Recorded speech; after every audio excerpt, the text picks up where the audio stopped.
اقرأ كتاب الله ترق جنانه وتنل أعوذ بالله من الشيطان الرجيم بسم الله الرحمن الرحيم الحمد لله رب العالمين نحمده ونستعينه ونستغفره ونعوذ بالله من شرور أنفسنا ومن سيئات أعمالنا من يهده الله فلا مضل له ومن يضلل فلا هادي له أشهد أن لا إله إلا الله وحده لا شريك له وأشهد أن محمدا عبده ورسوله سبحانك لا علم لنا إلا ما علمتنا إنك أنت العليم الحكيم اللهم علمنا ما ينفعنا وانفعنا بما علمتنا وزدنا علما اللهم أتي أنفسنا تقواها وزكها أنت خير من زكاها أنت وليها ومولاها ربي يسر ولا تؤسر ربي تمم بالخير أما بعد.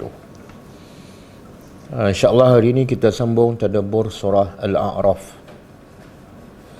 Kita berhenti pada ayat yang ke-67. Surah Al-A'raf. Hari ini kita sambung ayat 68. Sebelum tu kita tengok pengajaran ayat-ayat yang lepas. Dalam ayat yang lepas, Allah menghiburkan hati Nabi kita sallallahu alaihi wasallam dan juga orang-orang yang beriman, khususnya para pendakwah, dengan cerita-cerita para Nabi dan kisah umat dahulu. Dalam keadaan Nabi tertekan, dalam keadaan Nabi dihina, dimaki, disekat untuk berdakwah, untuk mengajak manusia kepada jalan Allah.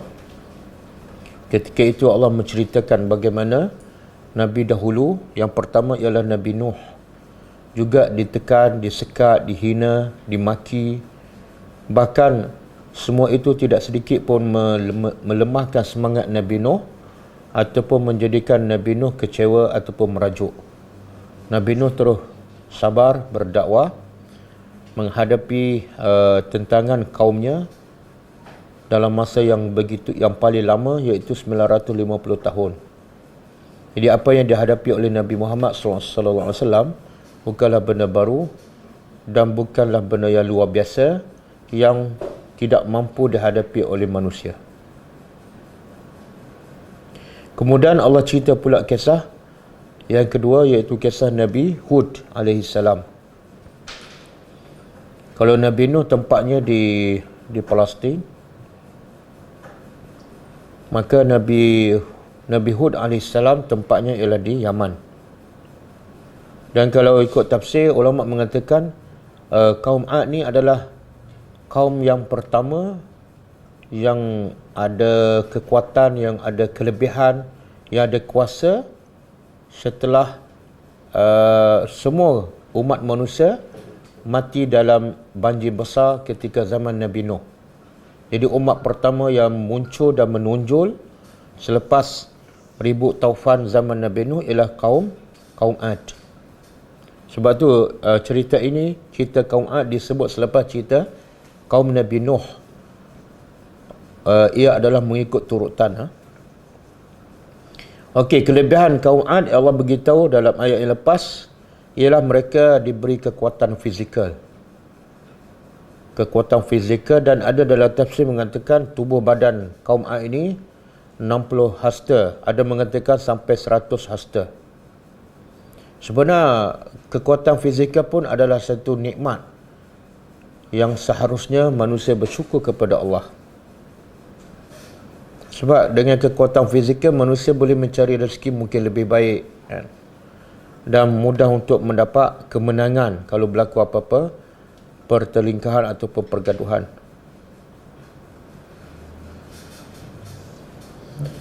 Jadi mesej semua para Nabi bermula daripada Nabi Nuh, kemudian Nabi Hud, semuanya adalah mesej yang satu, iaitu ya qaumi ubudullah, wahai kaumku, tauhidkan Allah dan sembahlah Allah. Setelah mentauhidkan Allah, sembahlah Allah yang tidak ada Tuhan melainkan Dia, afala tattaqun. Kemudian sunnatullah juga, bila dakwah yang dibuat oleh para Nabi disampaikan kepada kaum masing-masing, maka ketetapan Allah mesti ada yang menentang. Bahkan kebanyakan majoritinya menentang. itu adalah satu kebiasaan. Kenapa?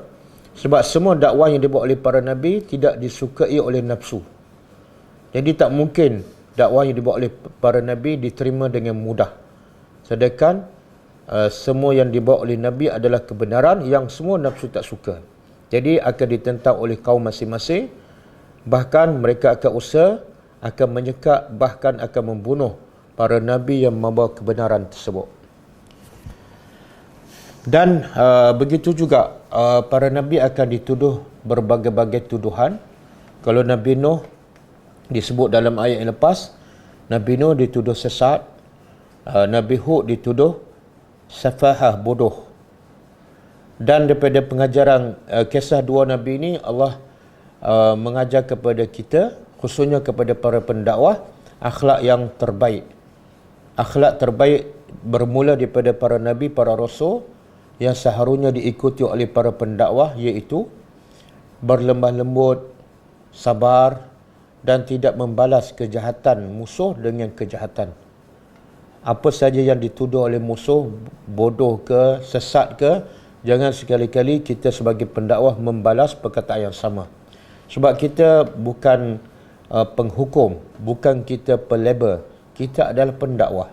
Jadi akhlak kita mestilah terbaik, mestilah berbeza dengan musuh kita.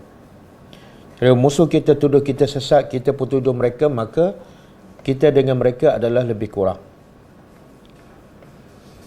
Sebaliknya, cukup dengan menafikan kita tidak sesat, kita tidak bodoh. Sebaliknya, kita hanya menyampaikan apa yang Allah amanahkan. Bukan benda baru, bukan daripada pendapat kita, tapi dia daripada Allah. Itu sahaja. Kita hanya sebagai penyampai. Okey, kita berhenti setakat tu kan. Kita sambung ayat 68. Masih kisah Nabi Hud alaihi salam. Okey, auzubillahi minasyaitanirrajim. Uballighukum, aku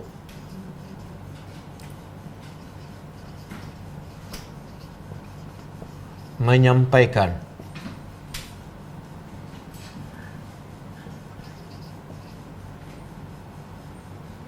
kepada kamu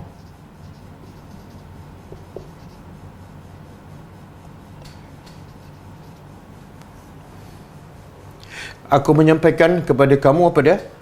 Risalat. Risalat jamak. Kalau mufrad ada risalatun. Nak terjemah apa ni?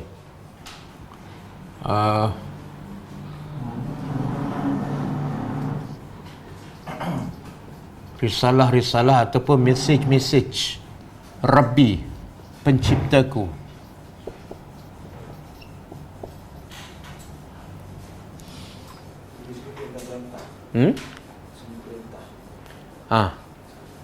Dia bila sebut risalah Allah, apa dia? Kalau kita sekarang untuk Nabi Muhammad, message risalah Allah apa dia? Quran kan? Al-Quran ada apa? Ada 3 je kan? Satu, pasal akidah. Yang kedua, pasal hukum. Hukum ni ada perintah, ada larangan. Yang ketiga, kisah-kisah. Kan? Jadi kalau kita baca Quran, dia tak lari daripada 3 ni. Akidah iaitu wajib supaya kita kenal Allah. Kemudian setelah kenal, kita mentauhidkannya. Setelah kita kenal dan mentauhidkan Allah, kita nak sembah. Bila nak sembah, di situ Allah ajar hukum. Apa yang wajib, apa yang haram. Kemudian kadang-kadang dalam melaksanakan hukum, dalam melaksanakan perintah Allah, kadang-kadang ada ujian. Kadang-kadang kita lemah semangat. Kadang-kadang kita di pulau, dihina. Kisah-kisah ni sebagai panduan. Kisah-kisah sebagai panduan, sebagai hiburan ketika kita melaksanakan perintah Allah Subhanahu Wa Taala. Sebab itulah Al-Quran ni ada 30 juzuk, ada 114 surah dan ada 6,000 lebih ayat kan.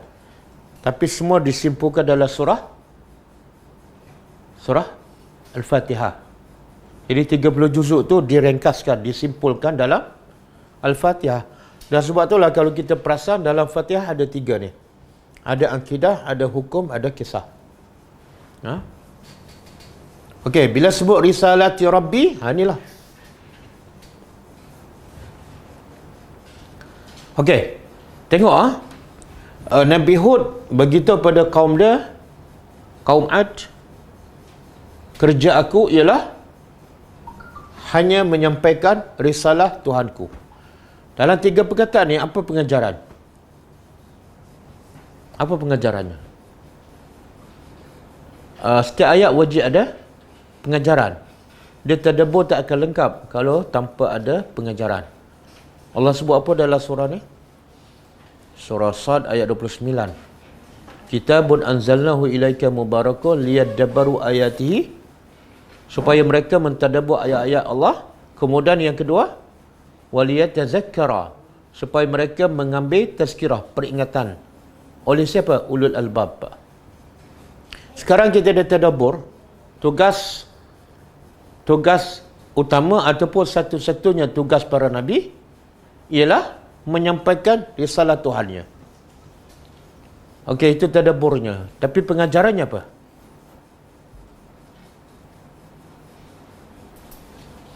Apa pengajarannya? Pengajaran untuk kita ialah kerja paling mulia ialah manusia paling mulia siapa?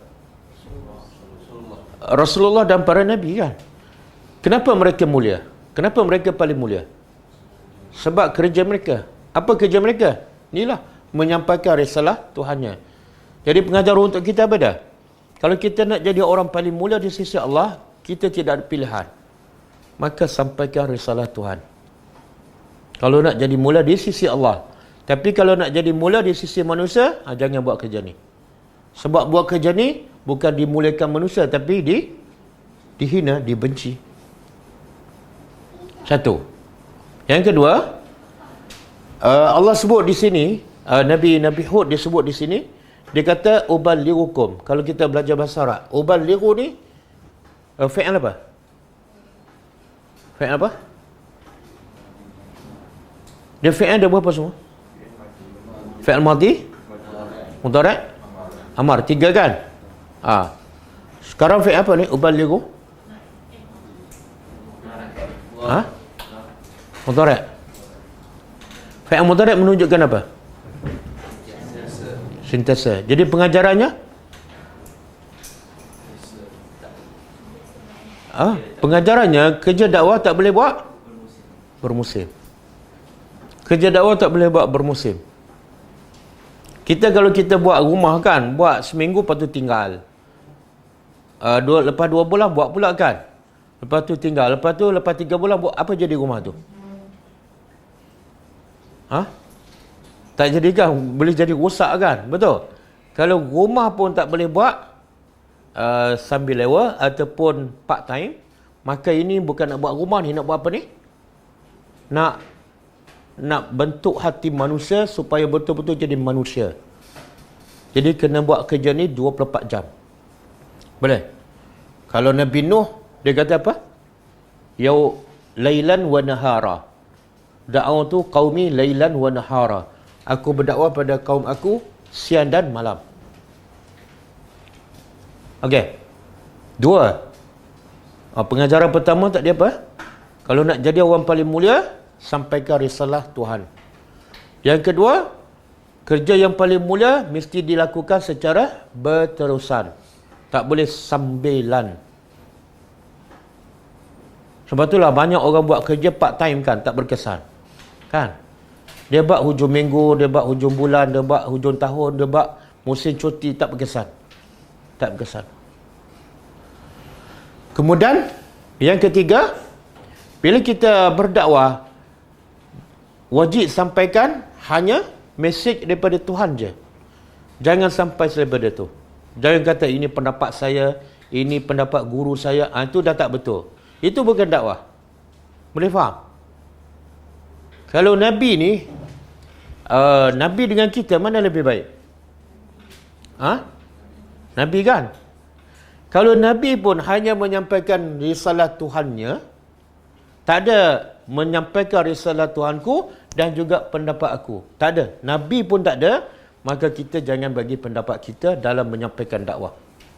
Boleh? Dari segi strategi, cara berdakwah, itu tak ada masalah. Tapi mesej tu biar jelas. Mengajak orang supaya sembah Allah. Boleh?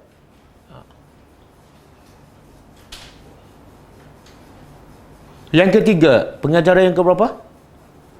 Yang keempat. Untuk menyampaikan risalah Tuhan, perlu apa-apa tak? Perlu? Macam mana kita nak sampaikan risalah Allah tapi kita sendiri tak faham risalah Allah? Baca Quran pun tak faham. Saya nak pergi berdakwah ni, nak dakwah surah apa? Tak ada lah surah.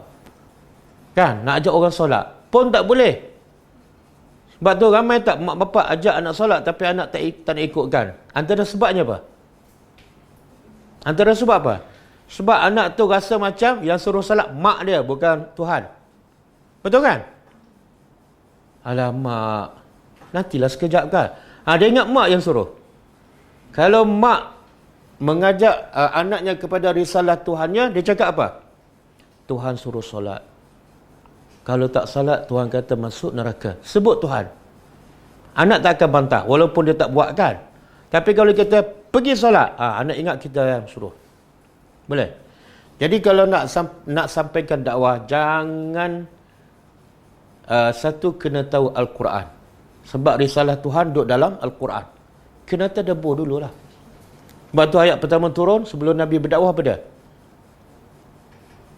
Iqra, baca Quran sampai faham. Lepas tu barulah qum fa'anzir.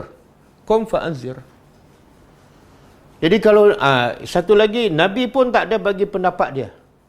Dia kata, aku menyampaikan risalah Tuhanku, stop. Tak ada. Dan juga pendapat aku tak ada. Jadi tak ada pendapat kita, kumpulan kita, jemaah kita tak ada dalam dakwah. Dia satu mesej je. Risalah Tuhanku. Sebagaimana Nabi kata apa? Qul hazihi sabili ad'u ilallahi ala basirah ana wa manittaba'ani.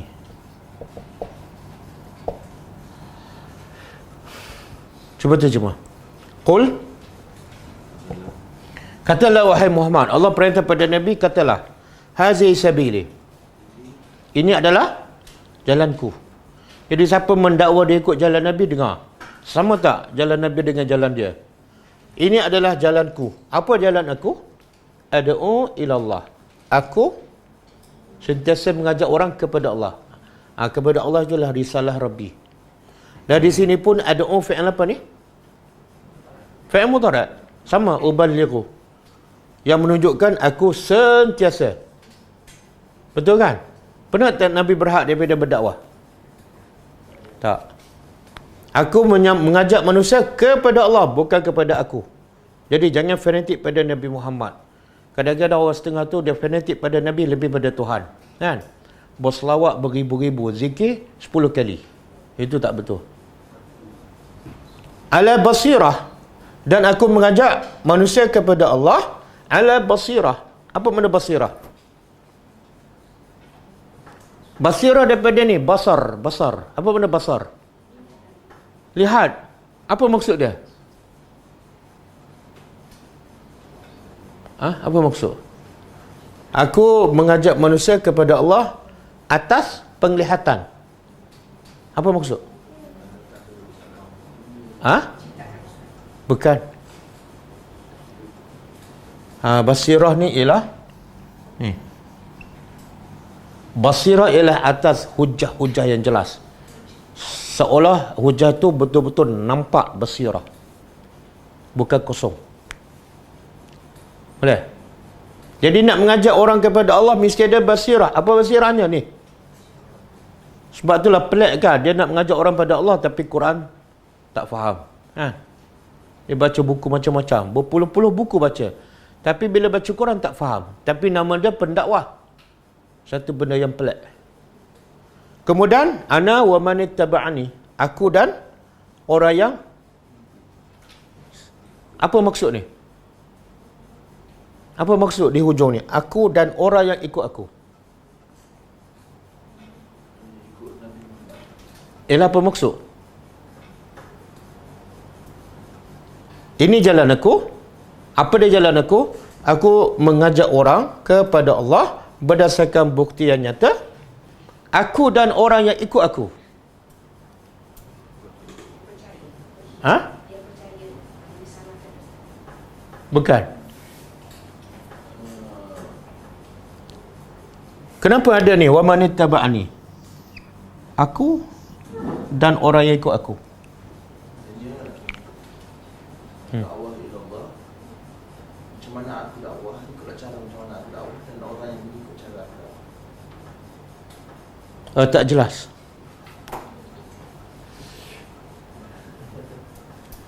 Sebenarnya apa mesej ini di ayat ni? Aku betul lah Nabi kan? Sebenarnya aku ni dah ada kat sini. Ini jalan aku. Aku berdakwah. Tapi Nabi ulang lagi, aku di sini. Dan Nabi tambah, aku dan orang-orang yang ikut aku. Supaya kita boleh ambil mereka jadi contoh. Mereka tu siapa? Nabi Muhammad dengan sahabat-sahabat Nabi. Adakah yang ikut Nabi ni sahabat saja? Ha? Adakah yang ikut Nabi ni sahabat saja? Tak kan? Sebab tu selepas sahabat dia panggil apa? Tabi'in. Lepas tabi'in? Mana yang ikut Nabi bukan sahabat saja. Saya nak tanya, siapa sebenarnya yang ikut Nabi? Siapa boleh bagi definisi yang tepat? Siapa yang ikut Nabi? Ini bukan sahabat. Bukan sahabat. Sahabat senang je, yang beriman, yang melihat Nabi dan mati dari iman. Itu sahabat. Ha? Ikut Al-Quran. Tak, jawapan dia ada dalam ayat ni. Definisi orang yang ikut Nabi. Pengikut Nabi, ha? Apa dah? Apa dia? Yalah, macam mana ikut Rasulullah? Semua orang mendakwa dia ikut Nabi kan? Yang selawat 1000 kali pun dia kata ikut Nabi. Yang selawat perdana pun dia kata ikut Nabi. Ha? Belum. Ni yang Nabi nak bagi tahu ni. Maksirah tu apa maknanya, dalil tu mesti hujah sama dengan Bukan. Dia tak salah tapi kurang tepat. Ni kita nak tadabbur ayat ni. Apa maksud wa man ittaba'ani? Ha? Maksudnya orang yang ikut Nabi ialah orang yang buat kerja sama dengan Nabi. Apa dah ni? Betul. Sebenarnya Nabi nak beritahu, siapa yang ikut aku, buat kerja aku. Apa dah? Mengajak orang kepada Allah. Kalau asyik beribadat je, tak berdakwah, bukan pengikut akulah. Boleh faham? Sebab jalan Nabi ada berapa? Satu je. Ini jalan aku. Apa dia? Berdakwah. Dia kata dia ikut Nabi, tapi tak pernah pergi berdakwah. Asyik duk betulkan solat je. Asyik pergi Mekah je. Asyik puasa je. Puasa sunat macam-macam. Tapi ad'u ila Allah tak ada. Boleh faham? Sebab itulah ramai orang yang bila dia belajar cara solat Nabi kan, dia tak buat benda bid'ah, dia kata ini kumpulan sunnah. Lepas tu dia label pula orang yang tak ikut cara solat Nabi kumpulan bid'ah kan. Subhanallah. Tapi yang mendakwa ikut sunnah ni tak pergi berdakwah pun. Dia mengaji je. Berpuluh-puluh kitab dan berbagai-bagai guru, tapi tak pergi berdakwah. Kadang-kadang orang miskin sebelah rumah dia pun tak. Nabi pergi sampai ke Taif. Nabi sampai berhijrah ke Madinah sebab nak berdakwah. Boleh faham? Dan kalau kita tengok semua kisah para Nabi dalam Quran apa dah? Ubalighukum. Berdakwah. Sampaikan apa? Mesej Tuhan. Di sini juga pengajarannya apa? Kerja pendakwah apa dah? Jangan tokok tambah. Sebab kerja pendakwah pada postman. Apa makna menyampaikan? Bukan menceritakan, bukan membuat hukum, menyampaikan. Makna aku ambil Quran, aku cerita pada orang. Jangan tukut tambah. Kalau tukut tambah, bukan postman. Betul? Kalau kerja postman, kita suruh dia hantar surat. Lepas tu, dia buka surat, dia tambah-tambah. Lepas tu dia pergi hantar. Postman ke apa ni? Ha? Kita suruh dia hantar barang, dia ambil barang kita, dia buka, dia buang sikit, dia tambah sikit kan. Lepas tu baru dia hantar. Ini postman ke apa? Pengkhianat ni. Ramai tak menyampaikan kononnya risalah Islam, tapi dia tukut tambah. Akhirnya yang sampai pada orang bukan risalah terapi, risalah guru dia. Mimpi guru dia kan? Ya Allah. Boleh faham? Okey, kemudian wa ana lakum, dan aku lakum bagi kamu nasihun. Apa makna nasihun? Kita dah belajar sebelum ni. Sebelum kisah Nabi Hud ni kisah siapa? No. Cuba tengok ayat 62. Ada tak perkataan nasihun? Ada kan?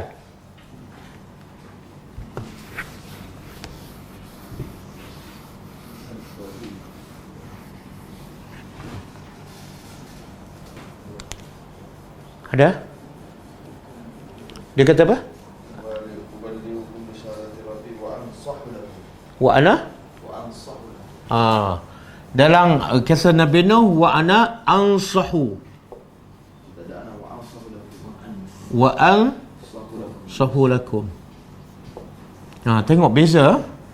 Kalau kita baca terjemah ke tafsir ke, kadang-kadang dia tak sentuh ni. Wa ansahu lakum. Ini siapa ni? Nuh kan? Okey. Kalau Hud, wa ana lakum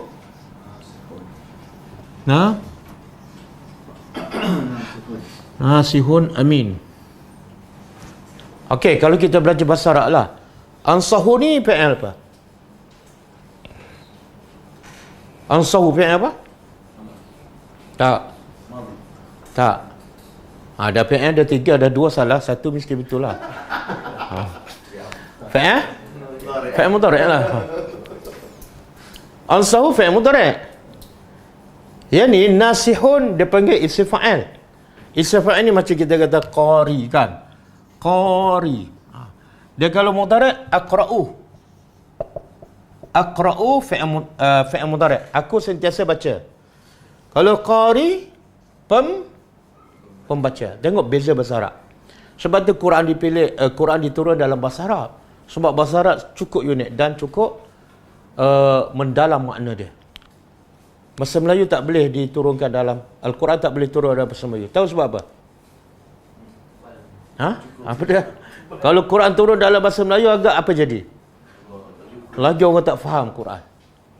Sebab bahasa Melayu ni miskin. Perkataan miskin pun dia ambil dalam bahasa Arab kan? Fakir miskin, semua bahasa Arab tu. Okey.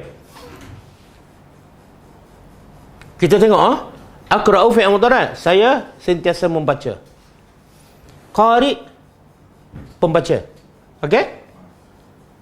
Ansahu fi'il mudhari'. Saya sentiasa ikhlas. Kita dah belajar ansahu ni daripada perkataan nasihat. Tapi bila nasihat bahasa Melayu dah makna lain dah. Bagi nasihat kan, bagi peringatan. Sebenarnya nasihat dalam bahasa Arab apa makna? Ikhlas. Aku sentiasa ikhlas. Okey? Jadi kalau ansahu, aku sentiasa nak sebut nasihat boleh, tapi jangan tinggal perkataan ikhlas. Aku nasihat dengan ikhlas. Okey, kalau nasihun, aku pemberi nasihat. Apa beza dia? Macam ni. Aqra'u, aku sentiasa membaca. Qari' pembaca. Antara dua ni, yang mana yang menunjukkan selalu buat?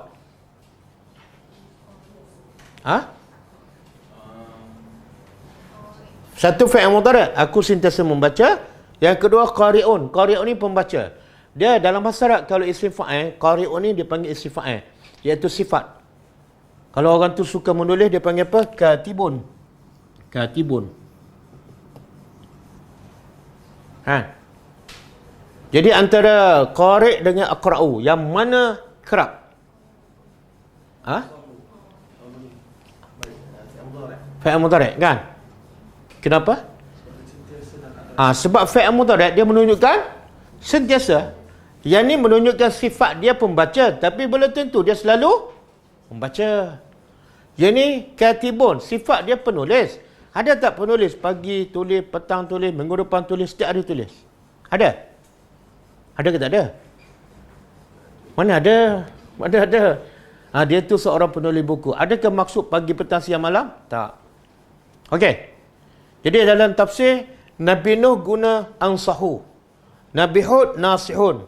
Apa beza? Apa beza?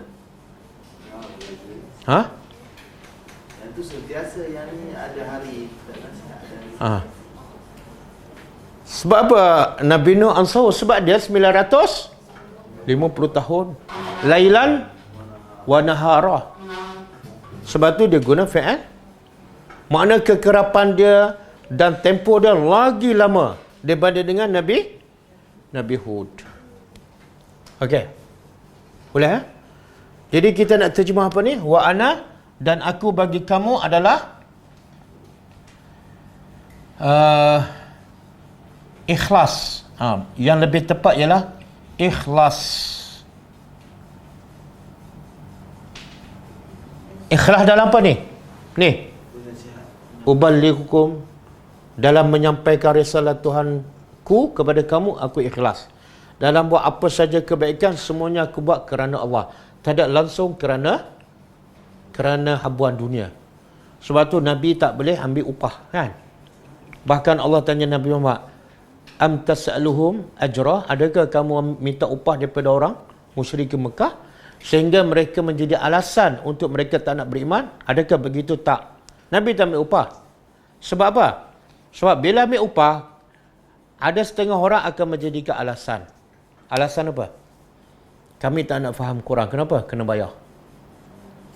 Boleh faham? Sedangkan wajib kita ada ilmu, wajib kita sampai kepada dia tanpa ambil upah. Macam kita solat lah. Mana ada solat untuk dapat upah? Tak.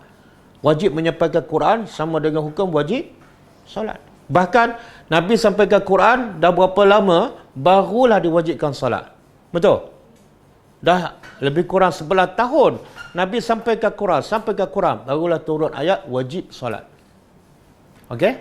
Jadi aku ikhlas lagi amin. Amanah. Kenapa dia sebut khusus amanah ni? Apa makna amanah?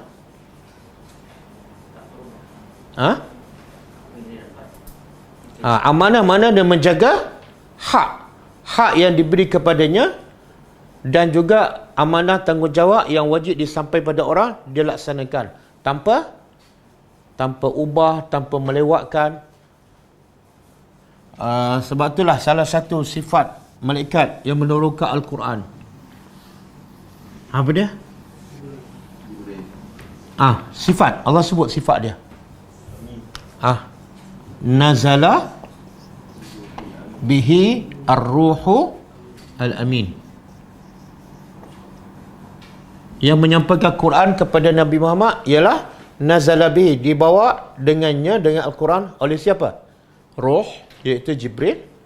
Al-amin, sifat Jibril. Kenapa Allah sebut Al-amin kepada Jibril? Apa faedah?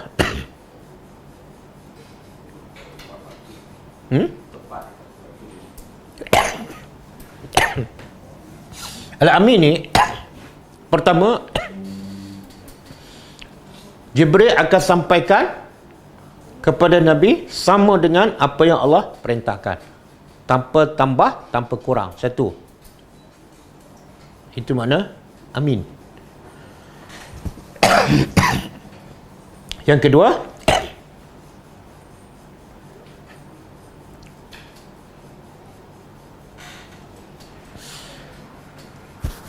Yang kedua, Jibril akan sampaikan tepat pada waktunya.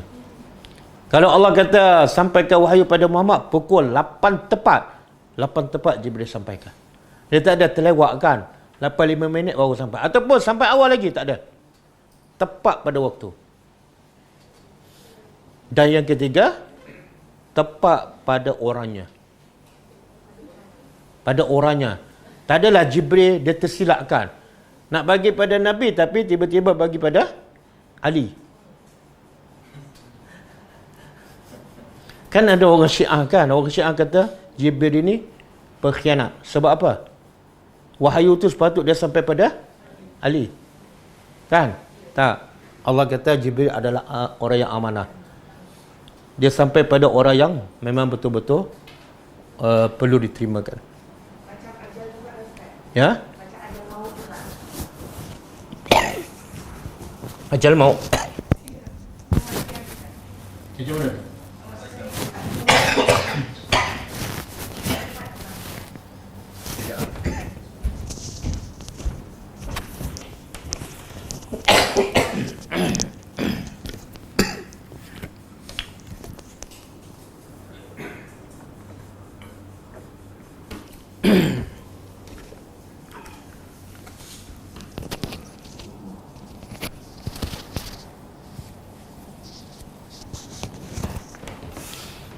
Okey, macam malaikat maut lah. Malaikat maut ni amanah kan. Allah kata cabut nyawa pukul 5.43 petang. Tepat. Dia amanah. Okey. Jadi di sini juga Allah nak bagi tahu sifat para Nabi. Dalam ayat ini ialah sifat Nabi Hud. Apa dia? Amin. Nabi Hud bagi tahu pada kaum dia, aku ni hanya menyampaikan risalah Tuhanku dan aku adalah orang yang amanah. Aku tak akan khianat amanah ni. Jadi kalau kamu nak marah pun bukan masalahku. Aku hanya penyampai risalah Allah. Jadi kalau kamu kata aku bodoh, sebenar sebab apa? Sebab aku amanah dan sebab aku sampaikan risalah Allah. Boleh faham? Dan di sini juga pengajaran kalau kita sebagai pendakwah, kita sampaikan mesej daripada Allah tanpa tokok tambah, tanpa bagi pandangan kita. Okey. Bila kita nak cerita pasal contohlah, dia cerita pasal Nabi Muhammad, tapi cerita daripada hadis palsu, dia pengkhianat. Amin lawan apa? Amanah lawan apa? Khianat, kan? Yalah. Dia nak cerita pasal Nabi Muhammad tapi dia pengkhianat. Apa cerita? Cerita palsu. Pasal apa ni ya, Nabi, kisah Nabi dengan Yahudi yang buta kan? Pernah dengar? Itu kisah palsu tu, pengkhianat. Ustaz ni adalah ustaz pengkhianat. Lepas tu cerita yang apa ni? Yang Ukasyah minta kisah kepada Nabi, itu pun palsu. Kisah Khidir minum, dia panggil Ma'ul Hayah. Ada ustaz yang popular, dia cerita Khidir ni mati. Tak mati. Sebab apa? Sebab dia minum Ma'ul Hayah, air yang hidup. Sebab tu dia tak mati sampai sekarang. Ini cerita palsu. Dia adalah pengkhianat, bukan amin. Amin mesti tepat, yang sahih sahaja. Sebab tu umat Islam tak maju. Kenapa? Sebab dia sumbat dengan cerita-cerita yang palsu. Okey. Wa ajibtum, adakah ini soalan istifham. Adakah dan ajibtum, kamu rasa pelik. Aja'akum, bahawa datang kepada kamu zikrun, peringatan,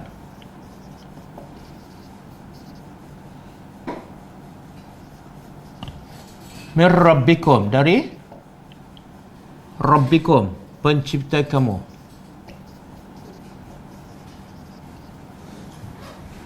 Ala rajulin, atas ni maksud dia melalui rajulin apa dia?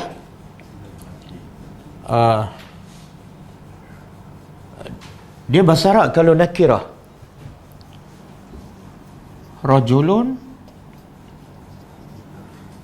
dengan ar-rajulu.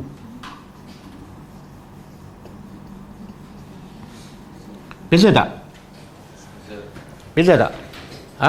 Apa beza? Rajulu mana? Ar-rajulu? Lelaki juga. Rajulu lelaki. Ini lelaki itu. Ni tak ada itu. Makna rajulu ni umum. Mana-mana lelaki. Yang ni ar-rajulu lelaki itu spesifik kan? Okey? Dalam Quran sebut apa? Ada alif lam ke tak ada? Mesti ada maksud tu. Sama juga ni zikron. Zikron. Dua-dua sebut dalam zikron tanpa alif lam. Beza dengan az-zikru. Kalau zikron umum, mana-mana peringatan. Kalau az-zikru, peringatan itu. Okey? Jadi dalam ayat ni dua-dua nakirah. Zikron dengan rajulun. Melalui seseorang lelaki. Minkum dari kalangan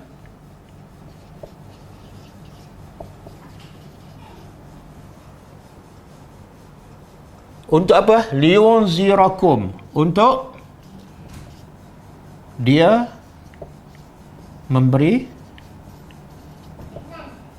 amaran.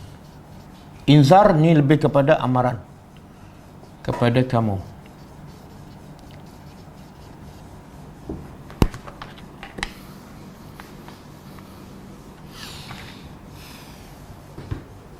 Okey. Apa yang Nabi Hud nak cakap pada kaum dia ni? Adakah patut kamu rasa pelik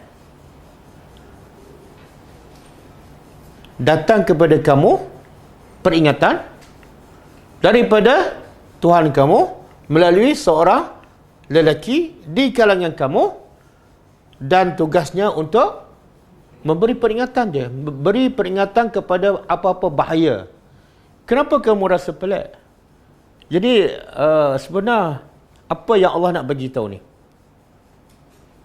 Boleh faham tak? Tak faham? Faham? Dia faham? Okey, cuba cerita.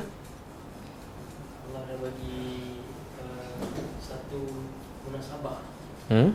Tak boleh nak tolak. Pertama, peringatan daripada Tuhan yang ciptakan. Kedua tu, lelaki daripada bangsa mereka juga. Dan menyampaikan nasihat untuk kebaikan mereka. Jadi tak munasabah untuk dia menolak peringatan. Betul. Tambah sikit lagi. Jadi sebenarnya siapa yang pelik ni? Allah kata, adakah patut kamu rasa pelik? Siapa yang pelik? Kaum Hud. Okey, apa yang kaum Hud pelik? Apa yang mereka pelik? Apa yang mereka rasa pelik ni? Daripada lelaki daripada dia. Apa dia? Daripada orang yang bercakap tu. Tak, kaum yang rasa pelik ni kaum Nabi Hud. Okey? Dan yang dia pelik ialah apa yang dibawa oleh Nabi Hud. Kenapa dia rasa pelik? Sebab berlawanan dengan nafsu. Kan kita benda yang semua lawan nafsu kita rasa pelik kan? Walaupun benda tu benar. Boleh faham? Dan Allah sebenarnya nak menimbulkan betapa peliknya puak-puak yang pelik ni. Yang sepatutnya mereka tak pelik, tapi mereka pelik pada benda yang tak patut pelik. Boleh faham? Dia pelik pada benda yang tak patut pelik. Apa yang tak patut pelik? Pertama, yang datang tu bawa apa?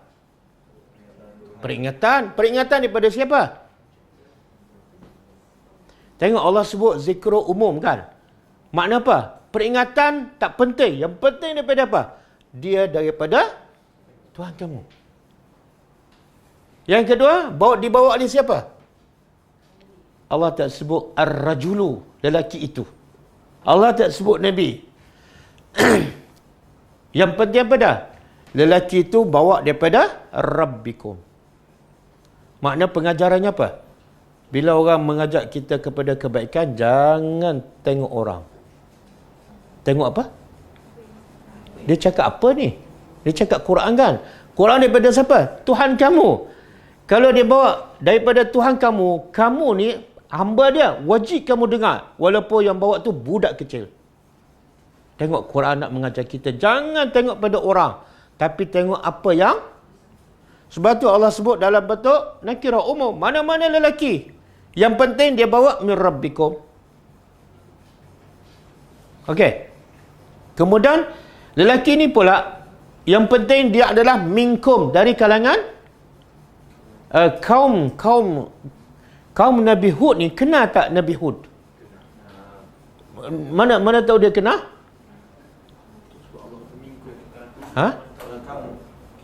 Betul, satu lagi sebelum ayat ni. Kan Allah kata apa? Nabi Hud ni adalah akhahum, saudara kepada kaumnya. Saudara ni makna apa? Macam adik-beradik, puak mereka. Jadi Nabi Hud ni adalah daripada kalangan mereka. Mereka kenal tak Nabi Hud? Kenal. Perangai baik, akhlak baik, tak pernah berbohong. Lepas tu bawa pula risalah daripada pencipta semua manusia. Tiba-tiba dia kata yang Nabi Hud bawa ni pelik lah. Jadi sebenarnya siapa yang pelik? Bukan yang Nabi Hud bawa tu yang pelik. Yang pelik akal kaum dia tu. Sangat-sangat pelik. Sebab apa? Sebab dia pelik kepada benda yang tak patut dia pelik. Bahkan kalau kaum dia berakal waras, dia akan anggap mesej yang dibawa oleh Nabi Hud ni, dia akan anggap apa?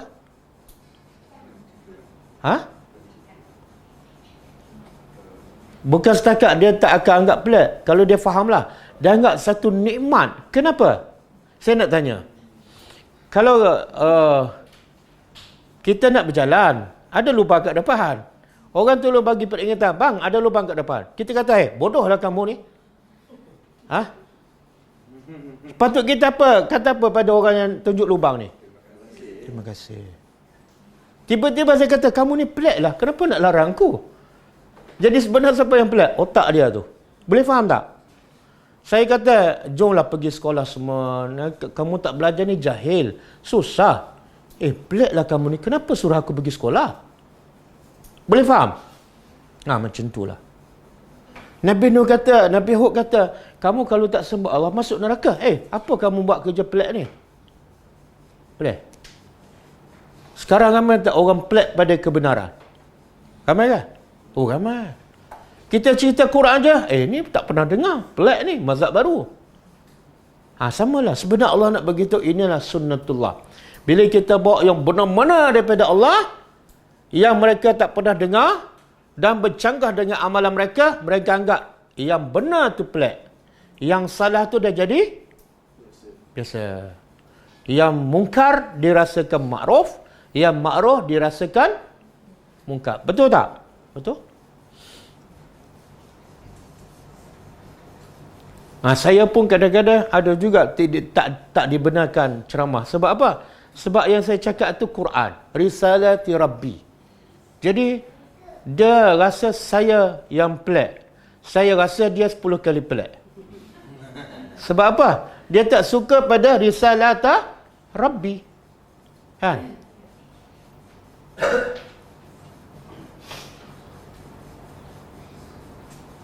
Cuba buka surah Qaf ayat 2. Surah Qaf ayat 2.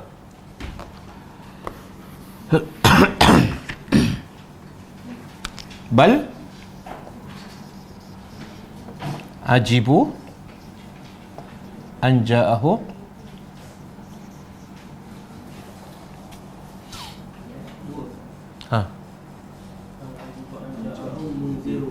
munzirun minhum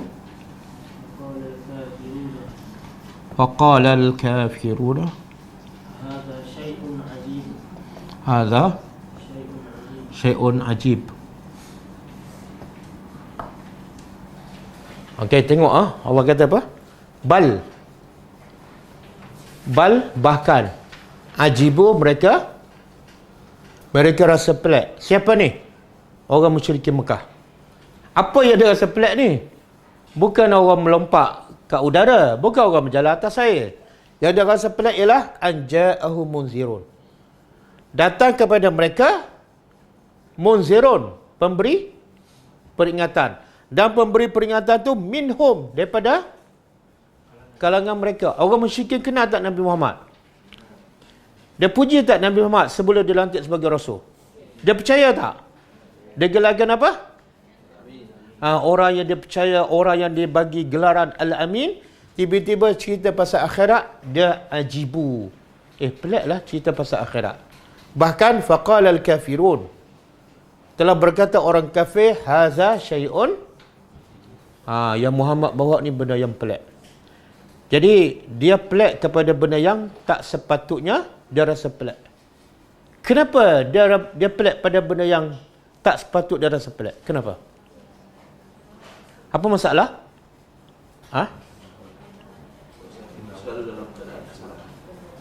Apa dia? Akal dia rosak. Akal dia rosak.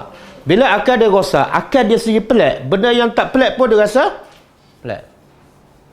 Macam orang ni kan, orang yang baru keluar daripada hutan kan, tak ada rumah. Tiba-tiba dia tengok keluar, pelik lah orang ni ada rumah. Pelik lah, mana ni? Lepas tu orang ada rumah pula, tengok dia pula, pelik lah kawan ni tak ada rumah. Orang yang paling kedekut kan, orang yang paling kedekut, dapat duit simpan. Tiba-tiba dia jumpa, ada orang beritahu, dia ni sedekah 10,000 sehari. Orang yang paling kedekut kata, pelik ni dia manusia pelik ni. Kenapa dia rasa pelik? Sebab otak dia memang pelik.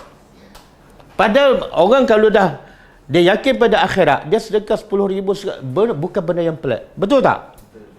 Jadi semua yang rasa pelik pada benda yang tak patut rasa pelik ialah orang yang pelik. Boleh faham? Sama juga bila kita cerita Quran, kita cerita sunnah, dia rasa pelik, otak dia pelik. Sebab apa? Otak dia biasakan dengan benda yang bukan sunnah, bukan dia Quran. Sebab itulah contoh kan, bila masuk bulan Ramadan, biasa masuk bulan Ramadan, orang fikir pasal apa? Tak, yang jenis suka baca Quran ni, satu-satu istilah apa dia? Tadarus kan? Daripada dulu kini tak tahulah sampai bila kan. Masuk bulan Ramadan je mesti ada topik tadarus. Nak tadarus kat mana, berapa kumpulan kan? Nak bagi berapa juzuk seorang kan?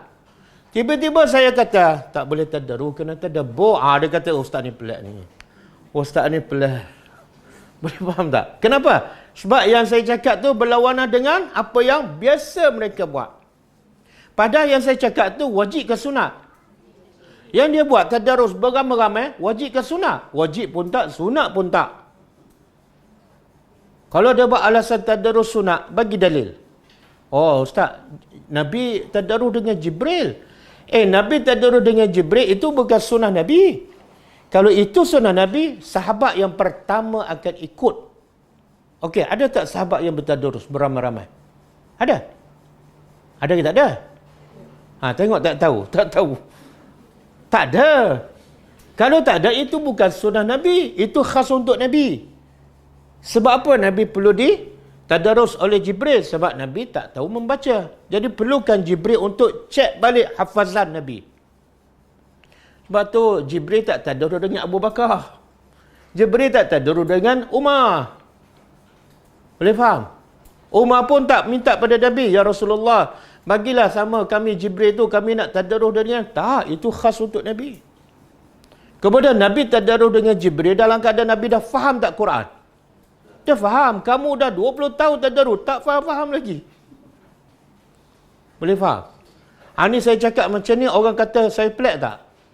Kenapa dia akan rasa saya pelik? Sedangkan yang saya cakap ialah bukan benda pelik pun.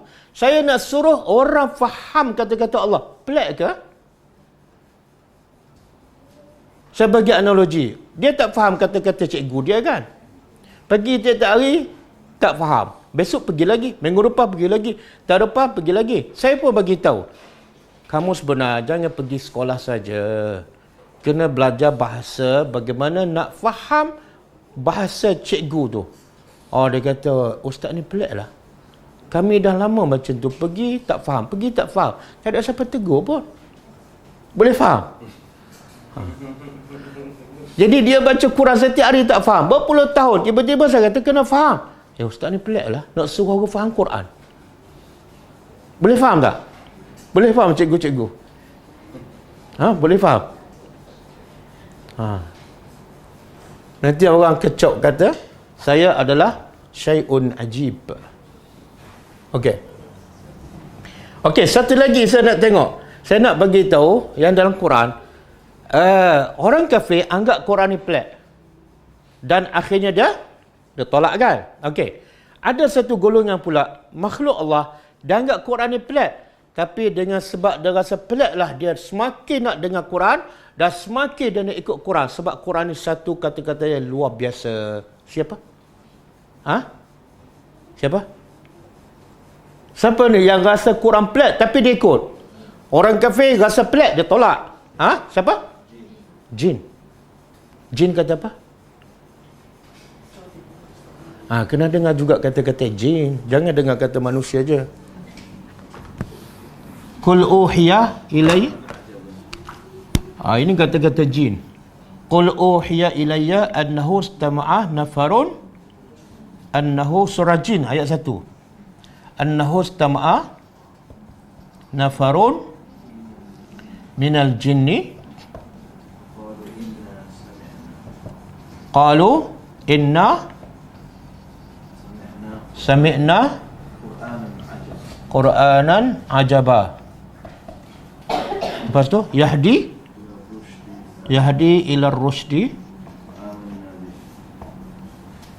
fa'amanna bihi walan nusyrika bi rabbina ahada. Tengok. Orang kafir kata Quran satu benda yang pelik. Dan akhirnya dia tolak kan. Tapi jin pula juga kata Quran pelik tapi dia beriman. Dengar. Annahu, cuba terjemah. Sesungguhnya istama'a telah mendengar nafarun. Sekumpulan minal jin daripada jin. Qalu, lalu mereka berkata, inna sami'na. Sesungguhnya kami telah dengar Quran ajaba yang ajaba pelik. Orang kafir kata syai'un ajib. Jin kata ajaba. Tapi lepas dia rasa pelik, dia buat. Sebab apa dia rasa pelik? Yahdi ila rusydi. Sebab Quran nak tunjuk kepada hidayah, kepada kebaikan. Selama ni kami duduk dalam kesesatan. Tak ada siapa pun ajak kami sembah Tuhan. Tak ada siapa pun suruh kami kenal pencipta kami. Tiba-tiba Quran ajak ni benda yang pelik tapi benar. Lepas tu dia kata apa? Fa'amanna. Terus kami beriman. Dan kami beriman dengannya walan nusyrika bi rabbina ahada. Dan kami lepas ni tidak akan mensyirikkan dengan Allah sesuatu pun. Boleh faham? Jadi bila dengar Quran ni ada dua golongan yang pelik. Satu pelik, dia tolak. Satu lagi dia rasa pelik, dia semakin dekat, dia semakin beriman. Okey? Kemudian Allah kata apa? Wazkuru.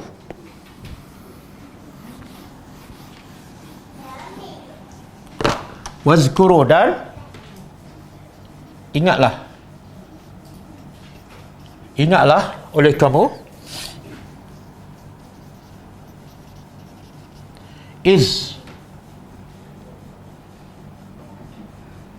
ketika mana ja'alakum dia telah menjadikan kamu apa? Khulafa. Khulafa jamak. Kalau satu apa? Khalifah. Apa makna khalifah? Pengganti. Pengganti ya. Khulafa. Pengganti. Sebab tu Abu Bakar dia panggil Khalifah Rasulullah. Dia pengganti Rasulullah. Umar dipanggil apa? Khalifah Rasulullah. Umar dipanggil pengganti kepada pengganti Rasulullah. Jadi ingatlah nikmat. Tengok Allah nak supaya kita bersyukur pada Allah. Caranya apa? Dia apa punca manusia tak bersyukur pada Allah? Allah kata wa qalilun min ibadiyas syakur. Sedikit sekali hamba-Ku yang bersyukur, kan? Sedikit je. Jadi apa punca manusia tak bersyukur pada Allah? Tak mentaati Allah, Rasa cukup. Lagi? Tak kenal siapa? Tak kenal pemberi nikmat. Dia tak kenal pemberi nikmat. Kenapa dia tak kenal pemberi nikmat? Sebab dia tak rasa yang dia ada tu adalah nikmat. Kan? Maka cara Allah nak hamba dia bersyukur, cara apa? Supaya kita kenal dia. Caranya apa? Tengok nikmat. Nikmat depan mata kamu daripada siapa? Jadi Allah nak hamba dia bersyukur, iaitu dengan cara Allah suruh kita selalu ingat nikmat. Siapa yang beri? Cuba kita fikir. Kita kaya sebab kita bekerja. Kita bekerja sebab kita sihat. Siapa bagi sihat? Allah. Orang lantik kita jawatan besar sebab akal kita waras, kan? Siapa bagi akal waras? Allah. Okey, ingatlah ketika mana dia iaitu Allah menjadikan kamu pengganti. Kamu ni siapa? Kamu ni siapa?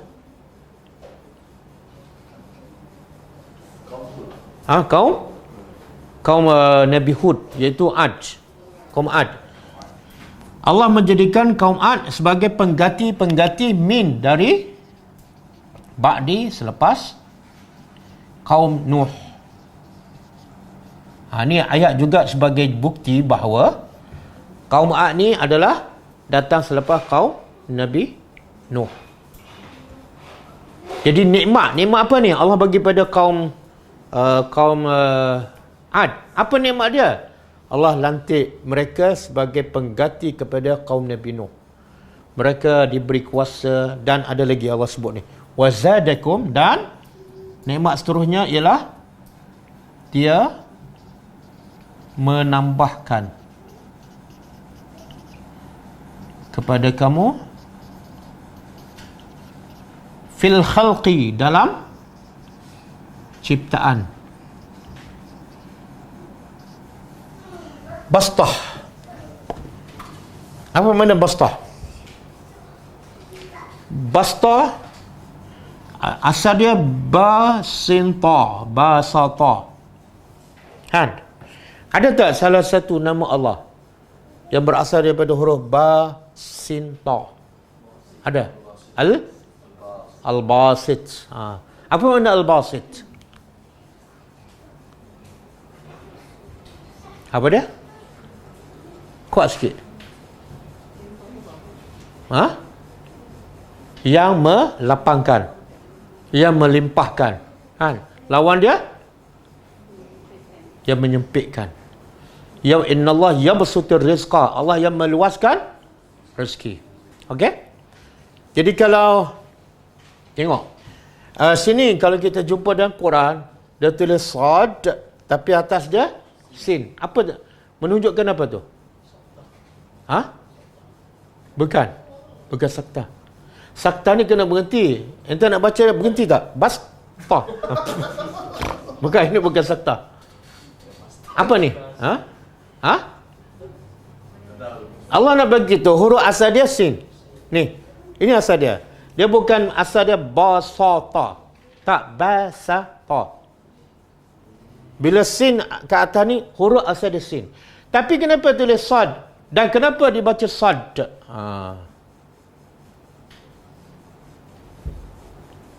Saya nak tanya yang suka belajar tajwid ni. Tiap kali bulan Ramadan, tak fokus apa? Belajar tajwid. Betul? Saya pun dapat mesej ni. Ustaz, kita tadarrus Al-Quran sambil betulkan tajwid. Dah berapa tahun kamu betulkan tajwid? Tak betul-betul lagi ke? Ha? Ni orang nak betul hati manusia, nak betulkan akhlak, nak betul cara berfikir, nak betul yang rasa pelik pada benda yang tidak pelik. Dah betul tajwid je. Bukan salah. Tapi bila betul tajwid, tak tahu ada something wrong. Tajwid ni boleh betulkan dalam masa 2-3 bulan. Betul tak? Mana ada belajar tajwid 10 tahun tak pandai-pandai? Masuk tadika tak naik-naik darjah 1. Ha.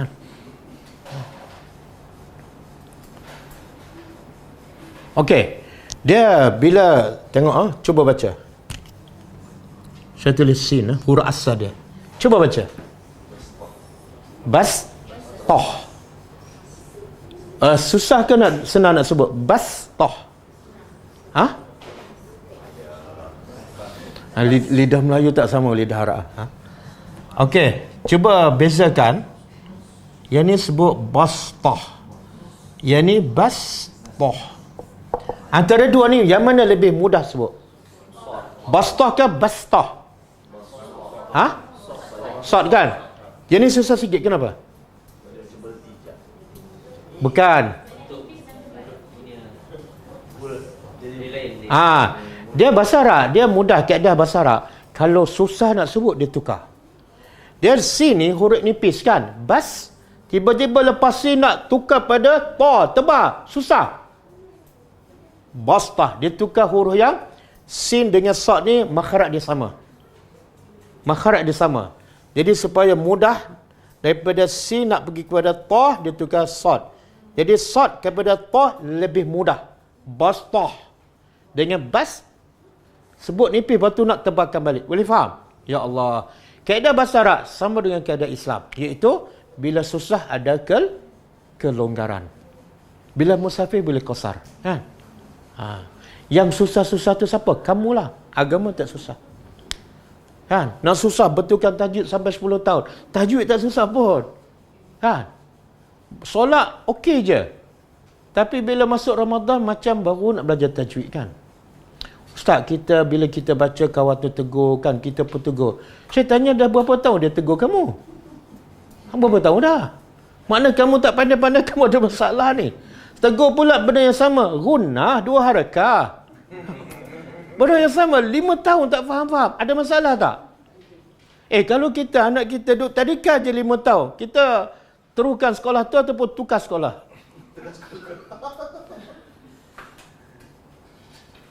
Betul tajwid sampai tercabut gigi ya. Bukan saya nak merendah, jangan salah faham. Quran diturunkan jauh lebih besar daripada nak betulkan tajwid. Betulkan tajwid wajib, tapi itu tadika. Itu step pertama. Perjalanan masih jauh lagi ni sampai orang kafir rasa Quran tu nak mengubah kehidupan dia. Itu Quran. Sampai kita rasa Quran nak mengubah hidup kita. Quran nak membetulkan amalan kita. Itu Quran. Tapi kalau setakat nak betul lidah saja, itu bukan Quran. Itu step pertama. Boleh faham? Okey. Jadi Allah kata apa? Allah menambahkan kepada kamu bastah. Nak terjemah apa? Keluasan. Kekuatan. Ha? Sama-sama. Maksud sama. Dia tak mengubah makna. Ada ayat musaytarah. Apa ni? Innama anta muzakkir lasta alaihim bi musaytir. Atani dia tulis sin. Makna apa tu? Asada satara. Menguasai. Asada musaytir. Susah nak sebut. Maka dia tukar sin kepada sad supaya mudah nak sebut. Okey, boleh? Jadi apa nikmat yang Allah bagi pada kaum apa ni? Kaum Ad. Satu, Allah jadikan dia pengganti kepada Nabi Nuh. Dalam banyak-banyak kaum yang datang selepas Nabi Nuh, dah semakin ramai. Antara yang terbaik Allah pilih ialah kaum. Itu nikmat. Nikmat tu. Jadi pemimpin. Yang kedua, Allah bagi nikmat pada mereka, Allah tambah kekuatan fizikal. Sehingga kaum Ad berbangga dengan kekuatan dia kan. Dia tanya apa? Man asyaddu minna quwwah. Siapa lagi yang lebih kuat daripada kami? Sebab apa Allah jadikan dia ni? Kuat fizikal. Kuat fizikal nikmat tak? Nikmat tak? Apa nikmatnya? Ha? Yalah, yang tak kuat pun boleh buat kerja juga. Orang yang kadang-kadang dia tak kuat, tapi dia boleh buat kerja, dia boleh cari duit sebab akal dia cerdik. Tapi orang akal dia lemah, cuma fizikal dia kuat, dia boleh cari duit dengan fizikal dia, walaupun otak dia tak berapa cerdik. Contoh siapa dah? Wrestling. Ya, wrestling tahu? Gusti tu. Kan? Cerdik tak bergaduh sama sendiri sampai berdarah? Cerdik tak? Otak dia tak cerdik, tapi kaya tak orang ni? Oh, kaya gila. Ada istana lebih pada raja. Betul tak? Dia gunakan apa? Daripada mana dia dapat kekayaan? Oh, fizikal. Betul tak? Siapa antara wrestling yang terkenal tu? Apa dia? The Rock. Hulk Hogan kan? The Rock ada lagi ke pencen dah? Ha? Menjadi pelakon dah. Betul kan? Semua ahli gusti ni hampir 98% fizikal dia kuat kan? Yalah, berkuat. Itu nikmat tu. Walaupun otak tak cerdik tapi kaya dengan fizikal. Okey. Fazkuru. Maka ini target dia. Allah suruh ingatkan nikmat, tujuannya fazkuru. Maka ingatlah ataupun sebutlah oleh kamu ala Allah. Ala tu nikmat. Kalau mufrad dia ila, dia macam ni. Macam harfu jar tulis. Ila. Kalau satu ila, nikmat. Kalau jamak ala. Biasa dengar tak ala? Biasa? Ha? Biasa ke tak? Ha? Tak biasa? Ya Allah. Tak ala. Biasa dengar? Tengok. Sebab duk betulkan tajwid sampai tak perasan. Fabi ayyi ala'i rabbikuma tukazzibah. Biasa dengar? Oh, biasa pula. Dalam masa seminit dulu. Fabi ayyi ala. Samalah. Yang tu biasa, ala tak biasa. Allah kata apa? Fabi ayyi ala rabbikuma. Samalah ni. Maka dengan mana nikmat-nikmat Tuhan kamu berdua kamu dustakan.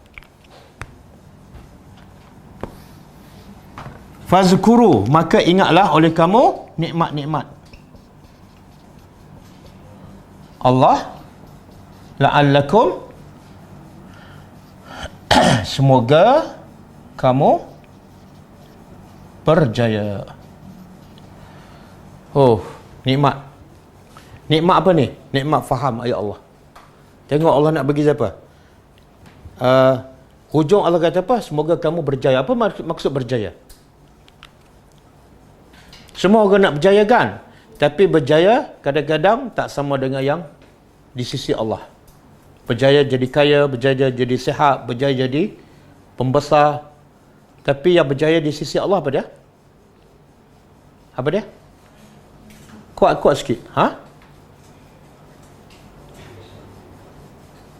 Kuat sikit. Kenapa semua diam? Ha? Takut salah. Dah, salah menjawab tak berdosa, tapi masa mengumpat confirm berdosa, tapi tak takut pula. Lancar je kan? Ha? Orang tak tanya pun dia jawab. Dia tu memang macam tu, Ustaz. Salah tak apa. Bila Allah sebut berjaya, makna dapat syurga lah. Tidak ada kejayaan yang lebih besar melainkan masuk syurga dan selamat daripada neraka. Okey? Boleh faham? Kalau Allah kata di hujung supaya kamu berjaya, makna sebelum tu apa dia? Sebelum ni adalah proses untuk berjaya. Okey, saya nak tanya. Apa proses untuk akhirnya kita berjaya? Yang disebut dalam ayat ini. Apa dia proses dia? Apa dia? Bermula daripada apa? Yang Allah suruh apa dia? Solat? Bukan. Puasa? Bukan. Yang Allah suruh apa dia? Ialah apa dia? ingat nikmat Allah. Betul? Ingat nikmat Allah. Tiba-tiba last kali berjaya. Saya nak tanya, adakah dengan ingat nama Allah kita berjaya? Boleh masuk syurga? Tak ada. Jadi kenapa? Bermula dengan ingat nama Allah, tiba-tiba last berjaya. Macam mana tu? Itu tadabbur tu. Tadabbur. Jangan duk baca la'allakum tuflihun ma'arid lisukun. 2, 4, 6.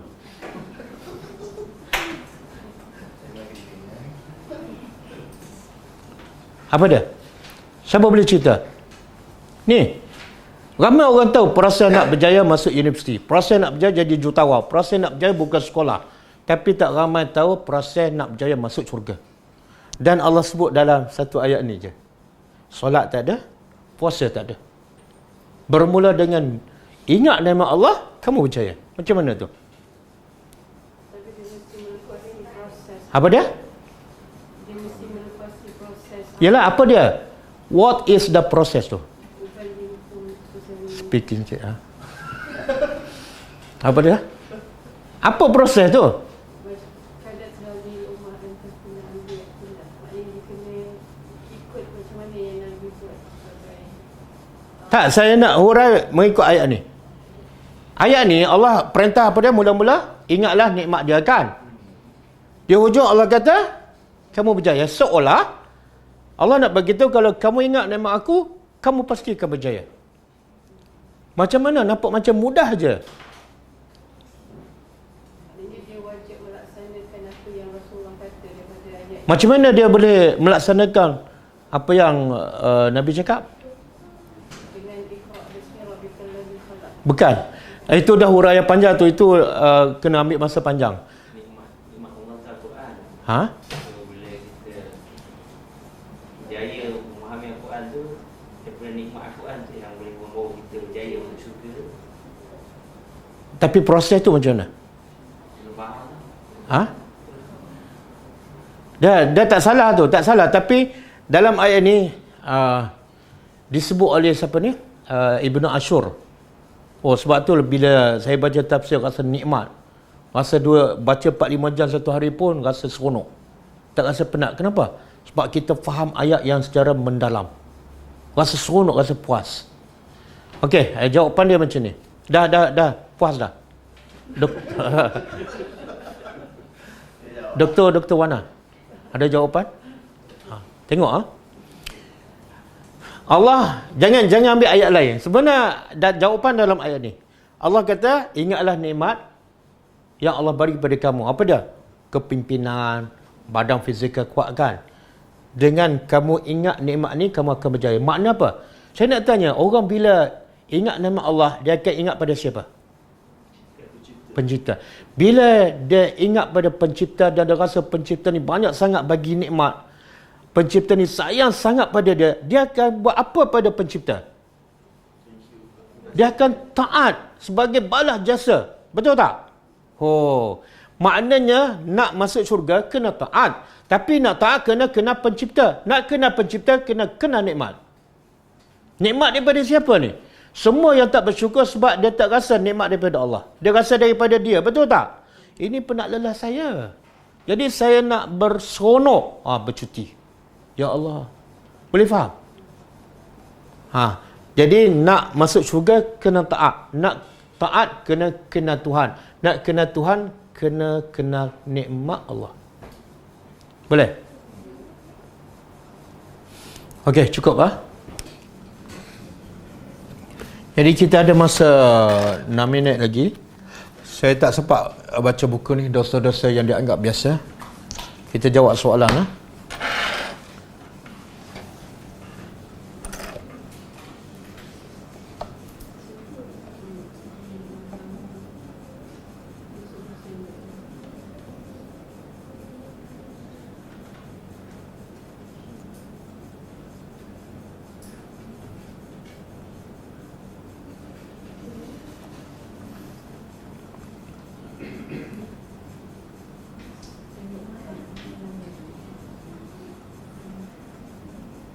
Salam apa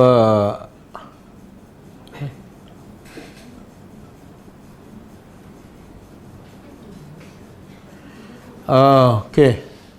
Syukri Ibrahim. Salam. Apa yang saya belajar sebelum ini, Rasul wajib menyampaikan dakwah.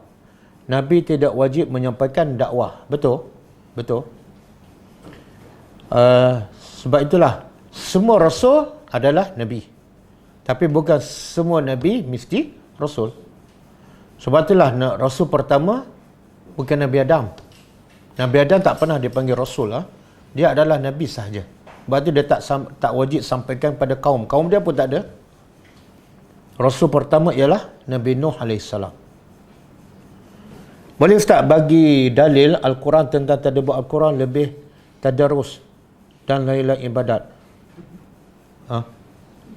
Buka surah Muhammad ayat 29, surah Sad surah Muhammad ayat 24, yang Allah mencela orang yang tidak tadabbur Al-Quran. Allah tak cela orang yang tak tadarus. Allah tak cela orang yang tak baca Quran. Tapi Allah cela afala yatadabbaruna, kenapa mereka tak tadabbur. Sehingga Allah kata am ala qulubin akfaluha, ataupun hati mereka terkunci. Siapa yang terkunci? Yang tak tadabbur tu. Sebab kalau baca, orang munafik pun baca, orang musyrikin pun baca. Tapi yang tadabbur ni bukan semua orang beriman. Dan surah Sad ayat 29, Allah bagi itu sejelas, Quran diturunkan untuk mereka tadabbur, liyadabbaru, bukan liyaqra'u, bukan liyakhtimu, bukan liyatadarrasu, bukan untuk tadarrus, liyatadabbaru. Surah Sad ayat 29. Dan juga hadis Nabi yang sahih, Nabi mencela, Nabi kata wailun, celakalah liman qara'a wa lam yatafakkar fiha. Celakalah bagi siapa yang membaca Quran tapi tidak berfikir tentang maksud ayatnya.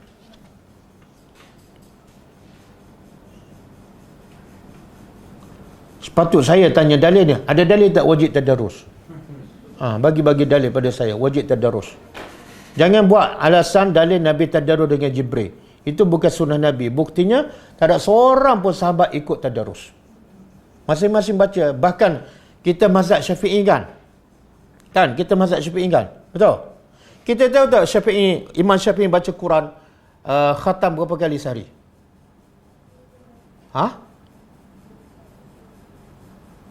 Tahu tak? Ini mazhab Syafi'i ke mazhab mana ni? Imam Syafi'i baca Quran khatam sekali sehari. Maknanya apa? Dia tak tadarus. Kalau tadarus, confirm tak boleh khatam sekali sehari. Betul tak? Orang yang paling lambat khatam ialah orang yang tadarus berkumpulan. Betul? Setuju? Dan bila masuk bulan Ramadan, Imam Syafi'i pula khatam 2 kali sehari. Dia sorang-sorang.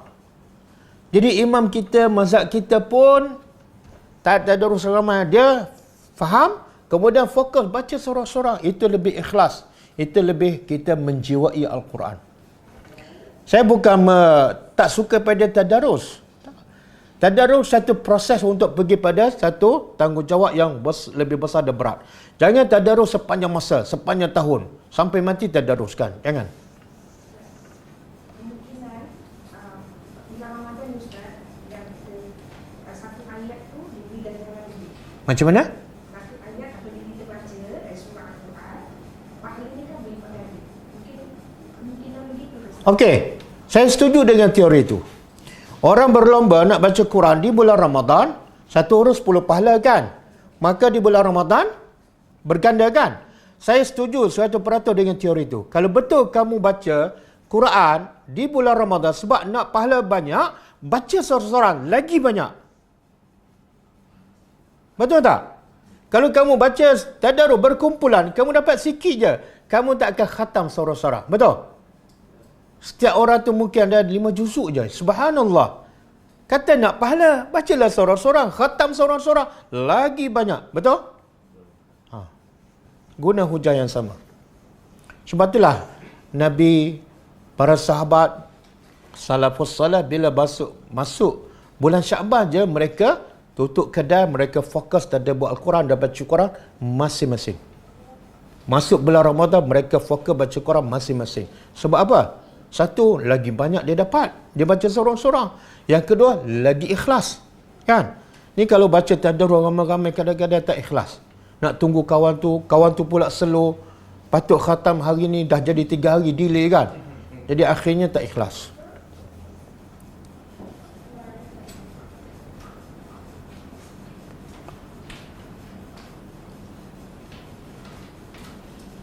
Ustaz, betul ke ayat Quran kena jawab?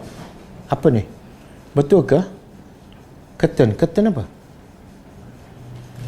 Keten ayat Quran kena jawab. Contoh ayat 30 Al-Mulk. Jawab Allahumma Rabb. Tak. Bukan semua kena jawab. Ada satu hadis, Aisyah berkata, Nabi bila baca ayat Quran tentang azab, Nabi respon, iaitu Nabi minta berlindung. Bila Nabi baca ayat tentang rahmat, Nabi memohon rahmat kepada Allah.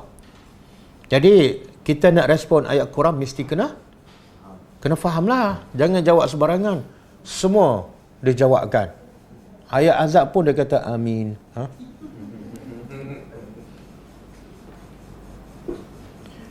Ustaz, puasa sunat selepas 15 Sya'ban, apa komen Ustaz? Ada satu hadis Nabi kata, izan tasafa Sya'ban fala tasumu. Apabila kamu berada di separuh Sya'ban, maka jangan kamu berpuasa.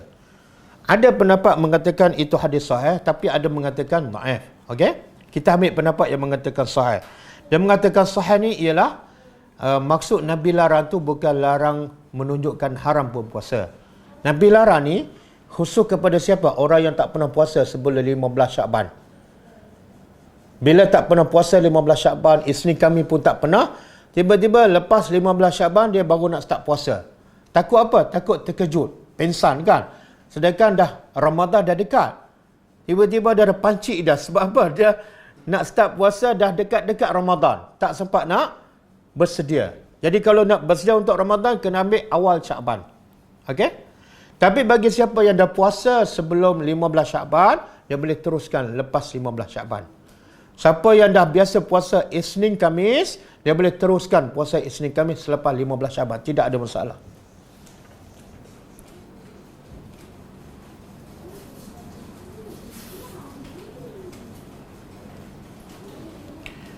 Assalamualaikum Ustaz. Waalaikumsalam. Nikmat Allah yang mana kamu dusta?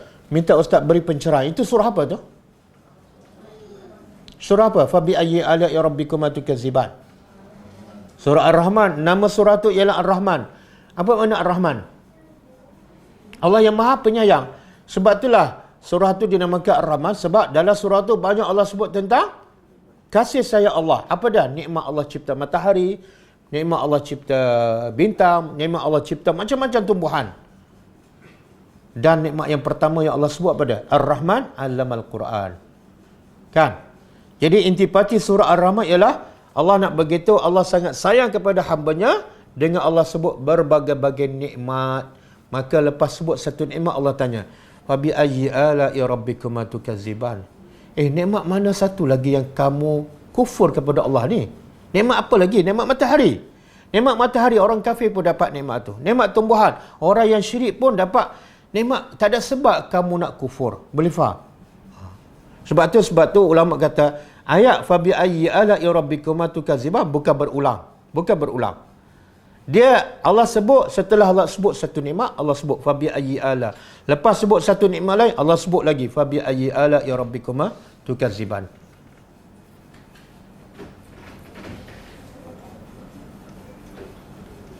Okey. Assalamualaikum Ustaz. Saya masih bersekolah. Tapi sekolah saya setiap pagi Jumaat selalu adakan baca Yasin. Adakah saya perlu ikut? Oh, bagus ni. Siapa? Tira Alia. Masih sekolah tapi ikut Kelate Debu. Bagus. Dia kalau kita dah masuk sekolah, ada benda yang kita terpaksa ikut. Kan? Kalau kita tak ikut jadi masalah. Kan? Sebab tu tengok kesan Al-Quran. Kesan Al-Quran. Ada seorang pelajar kita, pelajar tadabbur online. Dia ustaz, tapi dia ikut kelas tadabbur. Ini mungkin dia sedang mendengar daripada Botol Perak. Dia ada belajar kat pengajian Islam kat UM, kemudian sekarang buat master. Bila dia faham tadabbur, dia rasa macam benda yang dia ajar kat sekolah tu macam tak sesuai dengan fitrah manusia. Dan tak sesuai dengan fitrah dia lah. Bila dia faham Quran, sepatut Quran dia sampaikan kepada pelajar. Okey, apa dia buat? Dia pergi jumpa guru besar. Dia kata, boleh tak saya gunakan slot baca Yasin setiap Jumaat kepada pelajar? Saya ajar tadabbur Al-Quran. Guru besar setuju. Dia ada mula kelas 2-3 minggu lepas. Subhanallah. Siapa yang tak nak faham Al-Quran kan? Cuma kena cara berhikmah. Jadi kepada pelajar yang bertanya ini, cubalah bagi cadangan pada cikgu ataupun guru besar kan. Macam mana kita baca Yasin teruskan, tapi dalam masa sama kita ambil masa setengah jam, kita tadabbur 1-2 ayat surah Yasin tu. Kan? Supaya kita rasa kelainan. Bukan baca. Sebab bila baca saja dia tak ada feeling. Betul tak? Kadang-kadang kita rasa berat je. Allah baca Yasin lagi. Tapi kalau kita faham, kita nak baca. Bukan setakat Yasin. Kita nak baca surah-surah lain pula kan. Jadi saya cadangkan kepada pelajar ni, cuba bagi cadangan. Jangan takut. Sebab benda baik ni, kalau orang yang kita bercakap dia waras, dia berfikiran terbuka, dia boleh mendengar. Jangan kata bid'ah Yasin. Jangan. Itu bukan cara yang terbaik. Kita teruskan, kemudian kita ambil masa 15 minit ke setengah jam. Okey. Boleh tak kita ambil tadabbur 1-2 ayat Yasin setiap minggu? Sebulan, 2 bulan habis kan? Sambung surah lain pula. Wallahu alam. Kita sentiasa didedahkan tentang banyaknya pahala membaca Al-Quran. Kurang penekanan tentang tadabbur Al-Quran. Bagaimana cara kita nak mengubah persepsi ini? Dia sebenarnya tak akan mengubah persepsi kita melainkan Quran. Jadi kita nak ubah orang, kita sendiri kena berubah. Yang kedua, dan kita berubah sebab Quran, maka kita kena bagi orang tu faham Quran supaya akhirnya dia juga berubah. Manusia tak akan berubah dengan kata kita. Kita bagi link tadabbur Al-Quran kan? Kita permudahkan dia, bawa dia pergi kelas ke, bagi USB ke, supaya biar dia dengar sendiri. Oh, baru dia rasa memang Quran kena faham, tak cukup baca. Biar dia berubah hasil kefahaman dia, bukan apa yang kita suruh.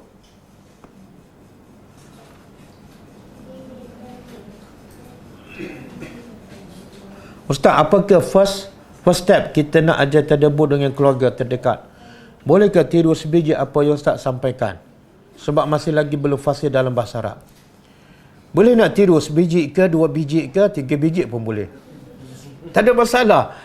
Dan ramai pelajar, ada pelajar yang ikut kelas tadabbur, peringkat awal dia tak pernah masuk kelas ni. Kelas face to face lah. Dia dengar rakaman je. Dia dengar berjam-jam setiap hari, dia buat nota sampai dia boleh mengajar pelajar lain sebiji apa yang saya cakap.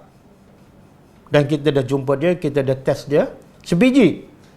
Sebab tu bila orang tanya masalah lain yang dia dengar, dia tak boleh jawab. Pelajar pun tak tanya. Sebab dia begitu awal-awal. Dia bukan ustazah. Dia hanya kopi apa yang saya cakap. Akhirnya pelajar terkesan. Semakin kelas semakin ramai, pelajar semakin ramai. Dia bukan ustazah. Sebab apa? Sebab dia dengar apa yang saya cakap, dia sampaikan sebiji. Kan? Sebenarnya bukan yang saya capai. Apa yang saya capai itu, apa yang saya beritahu, bukan yang saya punya. Daripada tafsir tu. Saya kalau tak study sebelum tadabbur ni, saya jadi blur. Saya tak asalkan cancel kelas. Sebab nak cakap kata-kata Allah bukan mudah. Tak boleh nak reka-reka ikut. Tak ada. Saya baca 4-5 tafsir. Jadi yang saya sampaikan daripada tafsir ulama muktabar, bukan daripada saya. Jadi rugilah orang tak dengar. Sebab apa? Kalau nak harap dia baca buku tafsir 4-5 jenis tafsir, sampai kiamat dia tak baca kan? Tapi dia dengar apa yang saya cakap. Dia telah mendengar beberapa tafsir yang ditulis oleh ulama yang muktabar.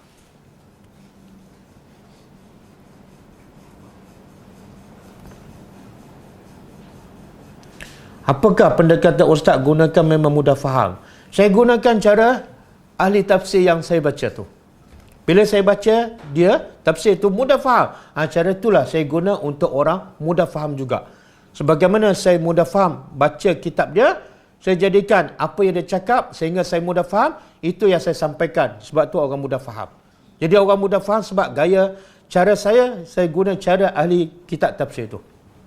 Antaranya ialah kitab tafsir Ibnu Ashur dan juga tafsir Syekh Saleh Utsaimin, tafsir Al-Maraghi.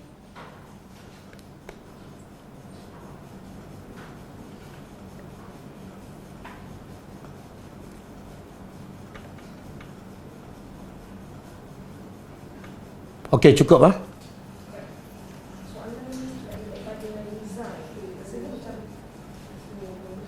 Macam mana? Ha? Nisa Sabarudin. Nampaknya macam Oh, Nizar Sabarudin. Ustaz, tadi Allah sebut lelaki di kalangan kamu menjadi khalifah. Jadi bagaimana dengan wanita? Adakah wanita juga khalifah dan perlu berdakwah? Okey. Bila sebut khalifah ni sebenarnya dia umum. Bukan untuk lelaki sahaja. Dalilnya Allah sebut di awal surah Baqarah yang kita pernah tadabburkan. Wa iz qala rabbuka lil malaikati inni ja'ilun fil ardi khalifah. Allah berkata kepada malaikat, aku nak menjadikan manusia sebagai khalifah. Jadi tugas khalifah ni ialah menjalankan tugas yang Allah perintah dalam Quran dan hadis. Jadi perintah dalam Quran dan hadis umum, untuk lelaki ya, untuk perempuan pun ya. Cuma dalam konteks tertentu ada untuk khas untuk lelaki. Contoh macam pemimpin, macam para nabi, itu untuk lelaki lah. Tapi wanita boleh tak jadi khalifah? Boleh dalam rumah. Boleh untuk mengajar sesama mereka. Dalam kumpulan sama-sama wanita, dia boleh jadi pemimpin sama mereka. Boleh jadi imam salat sesama jemaah wanita. Jadi mengikut kemampuan dan jantina seseorang. Tapi tugas khalifah tu sepatutnya dilaksanakan oleh semua manusia, bukan lelaki sahaja.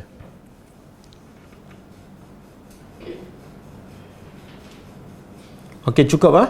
Kelas kita insya-Allah malam ni kita sambung tadabbur surah Al-Baqarah. Dan saya nak umumkan besok kita akan buat misi tadabbur di Al-Usta, lusa di Penang, Isnin di Perak. Jadi saya jemput semua pelajar-pelajar tadabbur online yang ada sekitar Perlis, Kedah, Sungai Petani datang untuk perjumpaan dengan tim kami di Dewan Masjid Sultanah Bahiyah selepas maghrib di Al-Usta di Jalan Sultanah. Saya ulang sekali lagi, saya jemput pada semua pelajar-pelajar tadabbur online yang ada sekitar Kedah, Perlis, datang bersama kami untuk kita sama-sama berkenalan dan juga berbincang bagaimana nak memantapkan lagi kelas tadabbur untuk diri kita, keluarga dan untuk kita sebarkan kepada masyarakat yang terdekat dengan kita, sama ada sahabat ke, keluarga ke, jiran ke, kita sama-sama berbincang. Kemudian hari Ahad kita akan bergerak ke Penang. Di situ ada kelas live lah pukul 10.30 pagi Ahad. Kemudian malam tu, Ahad malam, kita akan ada juga perjumpaan dengan pelajar tadabbur online yang ada sekitar Penang. Di Teluk Kemang ataupun di Bayan Lepas, dia samalah tu. Waktunya selepas maghrib hari Ahad. Jadi Sabtu lepas maghrib di Al-Usta, Sabtu lepas maghrib hari Ahad di Penang. InsyaAllah. Kita akan buat live. Dan juga di Penang ada 2 kelas yang kita akan buat secara live, kelas tadabbur. Satu di pagi Ahad di Seberang-Jaya, kemudian di pagi Isnin di Teluk Kemang, insya-Allah. Okey, kita tutup dengan membaca tasbih kafarah. Subhanakallahumma wa bihamdika asyhadu an la ilaha illa anta astaghfiruka wa atubu ilaik. Assalamualaikum warahmatullahi wabarakatuh. اقرأ كتاب الله ترق جنانه وتنل عظيم الأجر والغفران.